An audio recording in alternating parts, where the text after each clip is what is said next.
अस्सलाम वालेकुम dear students. आज जो हम टॉपिक डिस्कस करने जा रहे हैं बहुत ही इम्पोर्टेंट है।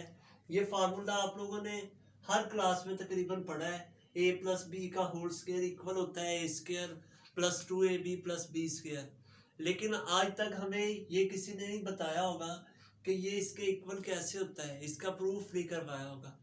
तो आज मैं आप लोगों को इसका प्रूफ करवाने जा रहा हूँ। देखते हैं। तो इसके लिए देखें, सबसे पहले आपके पास यहाँ पर दो वैल्यूज हैं और इसका हमें स्क्वायर चाहिए, इसलिए मैंने एक स्क्वायर ले लिया। यानी अब आपने क्या करना है, आप दो वैल्यूज का जो सम है वो उसका हमें स्क्वायर चाहिए, इसलिए हम हर साइड को दो वैल्यूज के अंदर डिवाइड करेंगे। तो मैं हर साइड को दो वैल्यूज में यानी दो हिस्सों में डिवाइड कर रहा हूँ।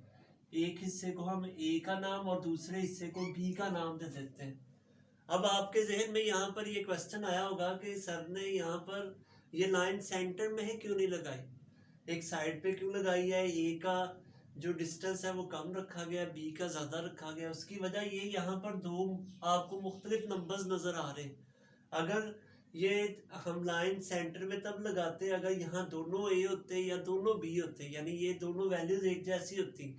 लेकिन ये वैल्यूज क्योंकि डिफरेंट है, इसी वजह से इन्हें ए और बी का नाम दिया गया। इसीलिए यहाँ पर हमने इनकी डिफरेंट वैल्यूज रख ली हैं, ए को कम और बी को ज़्यादा रख लिया है। इसी तरह स्क्वायर की हर साइड को आप इसी डिस्टेंस का नाम दे देंगे, इतनी वैल्यूज को ए और बाकी को बी।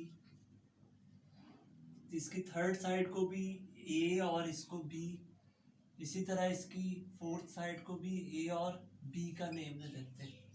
अब हमारे पास यहाँ पर जो वैल्यूज आ गई हैं इनको आपस में मिला देते हैं। ए की वैल्यूज को ए के साथ देखिए हम मिलाते हैं।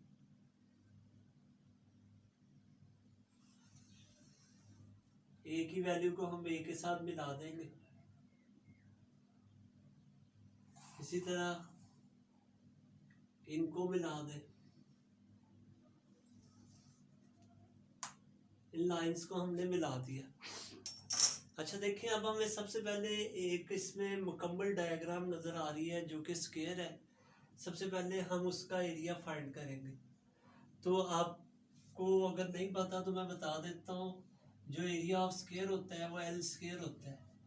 एल स्क्वायर का मीन ये है कि आप इसकी कोई सी दो साइड्स उनका स्क्वायर कर लें और उनको आपस में यानी तो एक साइड और दूसरी साइड इन दोनों को जब हम मल्टीप्लाई करते हैं तो हमारे पास एरिया ऑफ स्क्वायर आ जाता है। अब देखिए, इसका अगर हमने पूरी डायग्राम का एरिया फाइंड करना है तो हम इसकी कोई सी दो साइड्स लेंगे और उनको आपस में मल्टीप्लाई कर लेंगे। पहले हम ये वाली साइड लेते हैं, ये वाली साइड दो वैल्यूज के इक्वल है तो हम इन दोनों को ऐड कर लेते हैं। इसी तरह ये वाली जो साइड है ये भी दो वैल्यूज के इक्वल है।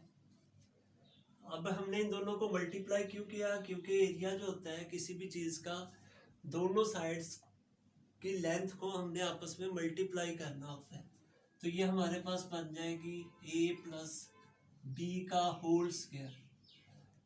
अब हम नेक्स्ट जो काम करेंगे वो ये है कि हमने पूरी डायग्राम का तो एरिया फाइंड कर लिया। अब आपको इस डायग्राम के अंदर मजीद 4 डायग्राम्स नज़र आ रही है। अब हम इन 4 डायग्राम्स का एरिया फाइंड करेंगे और उनको ऐड कर लेंगे तो हमारा एरिया टोटल डायग्राम के इक्वल आ जाएगा। तो देखिए, पहले हम इस डायग्राम का एरिया फाइंड करते हैं। डायग्राम वन में भी आप लोगों को एक स्क्वायर नज़र आ रहा है।